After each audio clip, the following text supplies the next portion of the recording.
সবাইকে স্টক অবজার্ভারের পক্ষ থেকে শুভেচ্ছা জানাই।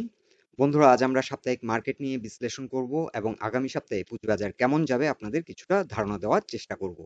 আলোচনাটি শেষ পর্যন্ত শুনতে থাকুন।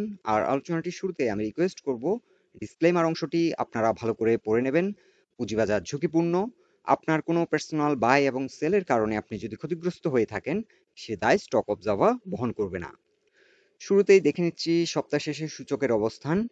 ৬,৩১৯ পয়েন্টে এসে মার্কেট ক্লোজ হয়েছে এবং লাস্ট ট্রেডিং সেশনে লেনদেন কিছুটা বৃদ্ধি পেয়েছে। লেনদেন হয়েছিল প্রায় ৭৮৪ কোটি টাকার মতো। আর খাতভিত্তিক মার্কেটের অবস্থান আমরা একটা মিশ্র প্রবণতা লক্ষ্য করছি। লাস্ট ট্রেডিং সেশনে আইটি সেক্টর ভালো করেছে, 1.94% বৃদ্ধি পেয়েছে। এছাড়া টেক্সটাইল সেক্টর বৃদ্ধি পেয়েছে 0.38%, ট্রাভেল অ্যান্ড লেজার বৃদ্ধি পেয়েছে 0.73%, সিমেন্ট সেক্টর বৃদ্ধি পেয়েছে 0.53%, ফিনান্সিয়াল ইনস্টিটিউশন বৃদ্ধি পেয়েছে 0.36%। এছাড়াও আরো কিছু সেক্টর কিছুটা বৃদ্ধি পেয়েছে। আর নেগেটিভ যে সেক্টরগুলো ছিল সেগুলো basically small sector, paper and printing, jute, food and elite, ceramic sector এবং মিউচুয়াল ফান্ডস। সেক্টর ভিত্তিক টার্নওভার বিবেচনা করলে এখনো লাইফ ইন্স্যুরেন্স সেক্টর সব থেকে এগিয়ে আছে, যেটি টার্নওভার হয়েছিল প্রায় 76 ক্রোড়, যেটি টোটাল মার্কেটের প্রায় 13%। ফুড অ্যান্ড এলিট সেকেন্ড পজিশনে আছে। এই সেক্টরের টার্নওভার হয়েছিল লাস্ট ট্রেডিং সেশনে 67 ক্রোড়, যেটি টোটাল মার্কেটের 11.5%। টেক্সটাইল সেক্টরও 67 ক্রোড় প্রায় টার্নওভার হয়েছে, যেটি টোটাল মার্কেটের 11.5%। এছাড়া ইঞ্জিনিয়ারিং সেক্টরও 67 ক্রোড় প্রায় লেনদেন হয়েছিল, যেটি টোটাল মার্কেটের 11.5%। মূলত এই চারটি সেক্টরে এখন বেশি টার্নওভার হচ্ছে। এছাড়া আইটি সেক্টর কিন্তু ভালো একটা পারফরমেন্স ছিল। এর মধ্যে কিন্তু একটু স্লো হয়ে গেছিল, কিন্তু আমরা লাস্ট ট্রেডিং সেশনে এই সেক্টরটির লেনদেন আমরা লক্ষ্য করছি বৃদ্ধি পাচ্ছে। এছাড়া ইন্স্যুরেন্স সেক্টরও কিন্তু লেনদেন বৃদ্ধি পাচ্ছে। সো মূলত এই ৬-৭টি সেক্টরেই কিন্তু এখন বর্তমানে ডিএসসির ম্যাক্সিমাম টার্নওভার হচ্ছে এবং এই সেক্টরের বিভিন্ন স্টকগুলোতে মাঝে মাঝে আমরা প্রাইস অ্যাকশন লক্ষ্য করছি।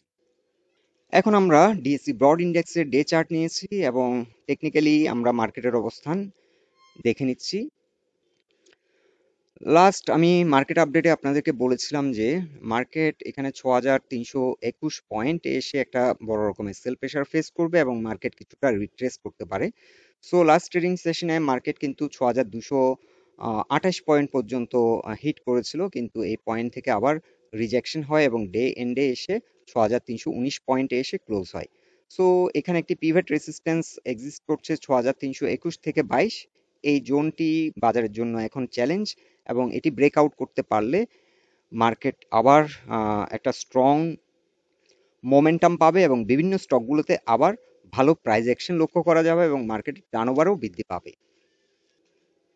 আমরা আরেকটি ব্যাপার লক্ষ্য করছি, গত দুদিন আগেও এই জোনটিকে অতিক্রম করার চেষ্টা করেছিল, এটিকে ব্রেকআউট দেওয়ার চেষ্টা করেছিল, কিন্তু ব্যর্থ হয়। পরবর্তীতে কিন্তু একটা সিগনিফিক্যান্ট সেল প্রেশার আসে এবং মার্কেট ৬,৩০০ পয়েন্ট পর্যন্ত রিট্রেস করে এবং এখানে এখন আবার ৬,৩০০ পয়েন্ট থেকে আবার একটা রিভার্সাল আমরা এখানে দেখতে পাচ্ছি এবং সেকেন্ড আরেকটি অ্যাটেম্প্ট নিচ্ছে এবং আগামী সপ্তাহে যদি টার্নওভার বৃদ্ধি পায় এই রেসিস্ট্যান্সটিকে ব্রেকআউট করতে সক্ষম হবে বলে আমরা আশা করছি।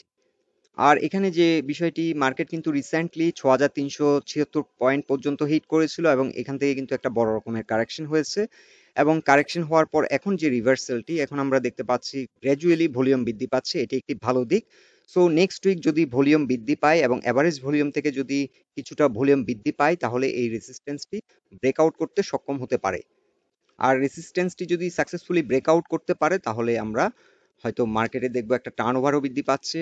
পাশাপাশি সেক্টরের যে পারফর্মিং স্টকগুলো এগুলো ভালো পারফরমেন্স করবে, ভালো প্রাইস অ্যাকশন হবে, মার্কেটে গতি বৃদ্ধি পাবে।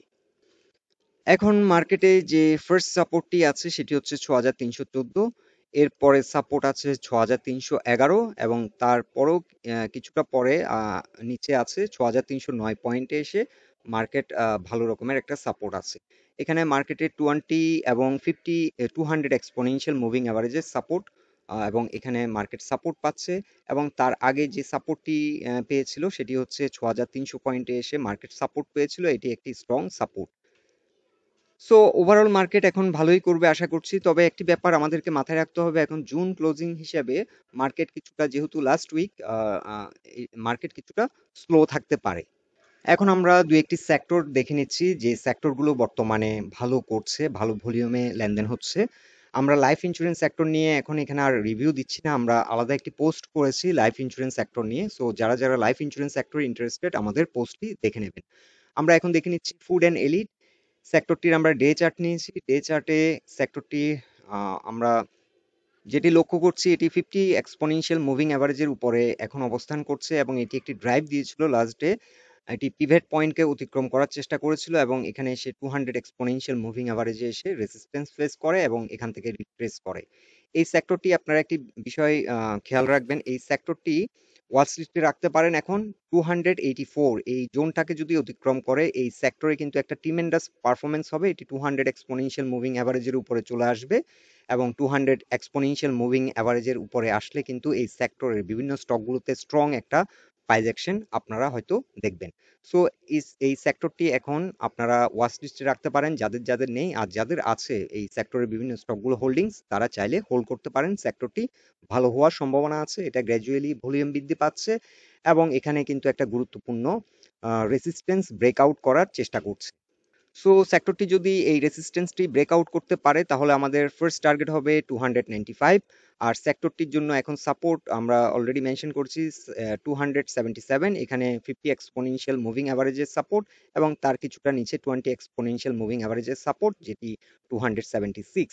সো এখানে এসে সেক্টরটি কিন্তু সাপোর্ট নিচ্ছে, গত কয়েকদিন ধরে এই জোনটাতে এসে সাপোর্ট নিচ্ছে এবং একটা ড্রাইভ দিচ্ছে ব্রেকআউট করার জন্য একটি গুরুত্বপূর্ণ resistance 200 exponential moving average. So আগামী সপ্তাহে এই সেক্টরটি ভালো হওয়ার সম্ভাবনা আছে।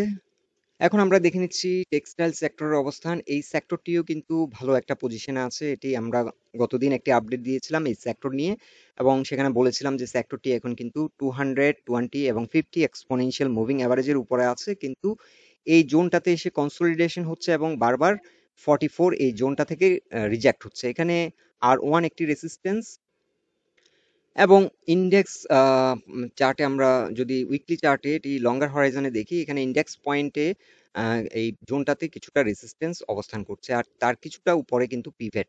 সো টেক্সটাইল সেক্টর আপনাদেরকে আমরা যেটা বলেছিলাম 45 এর উপরে গেলে কিন্তু এই সেক্টরটি কিন্তু একটা স্ট্রং মোমেন্টাম ক্রিয়েট হবে এই সেক্টরে এবং এই সেক্টরের বিভিন্ন স্টকগুলো ভালো পারফর্ম করবে। সো সেক্টরটি আমরা কিছুটা বুলিশ ফর্মে আছে, আমরা উইকলি চার্টও দেখতে পাচ্ছি এটি আপ ট্রেন্ডে আছে এবং আমরা ডে চার্টও দেখেছি আপ ট্রেন্ডে আছে। তবে এখন একটি গুরুত্বপূর্ণ পয়েন্ট যেটি 45, যেটি পিভট, এই রেসিস্ট্যান্সটি যদি অতিক্রম করতে পারে সেক্টরটি ভালো পারফর্ম করবে এবং আমাদের সেক্ষেত্রে টার্গেট হবে 49, আমরা টার্গেট সেট করব। সো যাদের যাদের এই সেক্টরের ভালো পারফর্মিং স্টকগুলো আছে আপনারা চাইলে হোল্ড করতে পারেন, আর যাদের নেই আপনারা ওয়াচ লিস্টে রাখতে পারেন এবং নেক্সট উইক যদি মার্কেট ভালো করে, মার্কেটের ওভারঅল মোমেন্টাম ভালো থাকে, আপনারা চাইলে এই স্টকগুলো আপনাদের যেগুলো ভালো পছন্দের সেগুলো এন্ট্রি নিতে পারেন। এখন আমরা দেখে নিচ্ছি ইঞ্জিনিয়ারিং সেক্টরের অবস্থান। উইকলি চার্টে কিন্তু এই সেক্টরটি পিভট পয়েন্টের উপরে অবস্থান করছে এবং যার কারণে এই সেক্টরটি কিন্তু ভালো পারফরমেন্স করছে, ভলিউম বৃদ্ধি পাচ্ছে এবং এই সেক্টরের কিছু কিছু স্টক ভালো প্রাইস অ্যাকশন করছে। ভলিউমও আমরা দেখতে পাচ্ছি যে উইকলি চার্টে গত কিছুদিন ধরে অ্যাভারেজ ভলিউম থেকে কিছুটা ভলিউম বৃদ্ধি পেয়েছে, এটি একটি গুড সাইন। তবে সেক্টরটি এখনো আশানুরূপ পারফরমেন্স করছে না, এটি কিন্তু পিভট পয়েন্টের উপরে কিন্তু গত 2 সপ্তাহ আগে থেকেই কিন্তু অবস্থান নিচ্ছে, কিন্তু ভালো পারফরমেন্স করছে না। এখানে একটি রেসিস্টেন্স ফেস করছে 133, এই জোনটাতে এসে রেসিস্টেন্স ফেস করছে, এটি ব্রেকআউট করলে এখানে এসে আবার 37 এ এসে রেসিস্টেন্স ফেস করবে এবং এই সেক্টরটির এখন আমাদের আপাতত ফার্স্ট টার্গেট হচ্ছে 141, আর সেক্টরটির জন্য এখন সাপোর্ট হচ্ছে 131 স্ট্রং সাপোর্ট এবং তার নিচে আরো একটি সাপোর্ট আছে 129।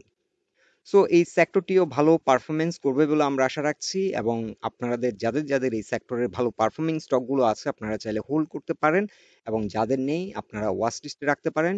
যে স্টকগুলো আপনাদের ভালো পারফর্মিং মনে হবে আপনাদের পছন্দ অনুযায়ী আপনারা এন্ট্রি নিতে পারেন। এছাড়া জেনারেল ইন্স্যুরেন্স সেক্টর স্লো হয়ে গেছে, এটি কিন্তু একটা ড্রাইভ দিয়েছিল পিভট পয়েন্টের কাছাকাছি গেছিল 50 পয়েন্ট পর্যন্ত এবং এরপরে একটা কিন্তু আবার মেজর কারেকশনে পড়ে গেছে এবং 200 এক্সপোনেনশিয়াল মুভিং অ্যাভারেজের কিছুটা উপরে এখন অবস্থান করছে, এখানে স্ট্রাগল করছে 50 এক্সপোনেনশিয়াল মুভিং অ্যাভারেজের উপরে যাওয়ার। সো এই সেক্টরটি 50 এক্সপোনেনশিয়াল মুভিং এভারেজ অর্থাৎ ইন্ডেক্স পয়েন্টে 45 এর উপরে যদি ঘুরে দাঁড়াতে পারে আবার ভালো পারফর্ম করবে এবং এখানে কিছু রেসিস্ট্যান্স অবশ্যই আছে। 46 পর্যন্ত এটি রেসিস্ট্যান্স। সো 46 এর উপরে গেলেই কিন্তু এই সেক্টরটি আবার ভালো একটা পারফরম্যান্স করবে, ভলিউম বৃদ্ধি পাবে এবং বিভিন্ন স্টকগুলোতে ভালো প্রাইস অ্যাকশন করতে হবে। এখন আমরা এক নজর দেখে নিচ্ছি আইটি সেক্টর।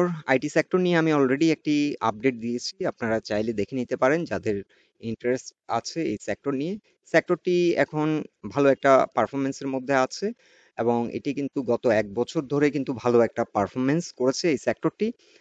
এখন যেটি হচ্ছে এই সেক্টরটি এই যে পজিশনটাতে এখন রেজিস্ট্যান্স ফেস করছে সেটি হচ্ছে 42.7। এই জোনটাকে অতিক্রম করার চেষ্টা করছে, গত 3 সপ্তাহ ধরে কিন্তু এটি চেষ্টা করছে এই জোনটাকে অতিক্রম করার জন্য এবং 43 উপর ঘুরে দাঁড়ালে আমাদের টার্গেট হবে 46। সো সেক্টরটির আপনারা যারা বিভিন্ন স্টকগুলো এখন হোল্ড করছেন এই সেক্টরের, আপনারা চাইলে হোল্ড করতে পারেন। এই সেক্টরটি আরো ভালো করবে বলে আমরা আশা করছি এবং গ্র্যাজুয়ালি ভলিউম বৃদ্ধি পাচ্ছে। তবে রিসেন্ট 2 উইকস কিছুটা ভলিউম কমে গেছে ডিউ টু মার্কেট সার্কামস্ট্যান্স, কারণ কিছু সেন্সিটিভ নিউজ মার্কেটে ছিল। এছাড়া ইয়ার এন্ডেরও একটা প্রভাব মার্কেটের উপর আছে। সো ওভারঅল এই সেক্টরটি 43-র উপরে দাঁড়ালে আবারও ভালো একটা পারফরমেন্স করবে এবং এই সেক্টরের বিভিন্ন স্টকগুলো হয়তো একটা হায়ার হাই ক্রিয়েট করবে। সো এটাই ছিল বন্ধুরা আমাদের অবজারভেশন মার্কেট নিয়ে। আলোচনাটি যদি আপনাদের ভালো লেগে থাকে অবশ্যই পোস্টটিকে লাইক দিন আর আমাদের সাথে থাকার জন্য আপনাদের অসংখ্য ধন্যবাদ।